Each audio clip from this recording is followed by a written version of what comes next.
நேரம் நம்மள கோவப்படுத்துறதுக்காக இப்படி நடக்குதுன்னு நினைக்கிறேன். ஒரு சம்பவம் சொல்லி கேளுங்க. ஏதாவது புதுப்படம் வந்தா பார்க்கறதுக்கு அவ்வளோ ஆர்வம். ஆனா ஃபர்ஸ்ட் டே ஃபர்ஸ்ட் ஷோ மட்டும் நான் போவே மாட்டேன். ஏன்னா அப்பதான் நிறைய லவ்வர்ஸ் வருவாங்க. சில பாய்ஸ்களோட அவங்க டோலிங்க வந்திருப்பாங்க.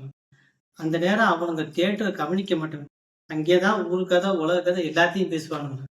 படம் வசனம் ஒண்ணுமே புரியாது. இன்னொரு பக்கம் இந்த லவ்வர்ஸ் அவங்க எதிர்கால பிளான பத்தி சிரிச்சு சிரிச்சு பேசி சவுண்ட் விட்டு காண்டேத்துவானுங்க. அட ஃபர்ஸ்ட்டே ஃபர்ஸ்ட் ஷோ போனாலும் பரவாயில்லைங்க.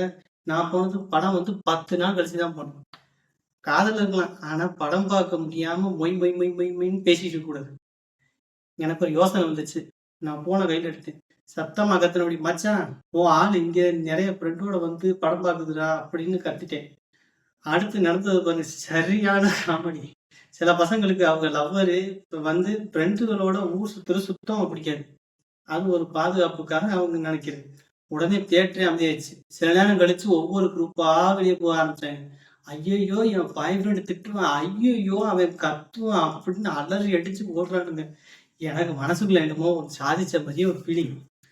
ஆனா கால்வாசி கூட்டம் தான் வெளியே போயிருக்கு. முக்காவாசி கூட்டம் உள்ளேயே இருக்கு. என்ன பண்றதுன்னு யோசிச்சு மறுபடியும் போன கையில எடு எடு. ஏங்க உங்க மகன் காணாமன்னு நீங்க தேடிட்டு இருந்தீங்க. இங்க தியேட்டர்ல வந்து படம் பார்த்துட்டு இருக்காப்ல. அப்படின்னு ஒரு பிட்ட போட்டு. நீங்க இங்க வரீங்களா? சரி, சரி வாங்க, வாங்க. அப்படின்னு சத்தமா கத்திட்டேன். உடனே அம்மா பிள்ளைங்க எல்லாமே ஐயையோ! நான் எங்க அம்மாகிட்ட அவ்வளோதான் கரம்படி பூச தான் விழும் அப்படின்னு சொல்லிட்டு ஒவ்வொருத்தரும் திருச்சி ஓட ஆரம்பிச்சாங்க.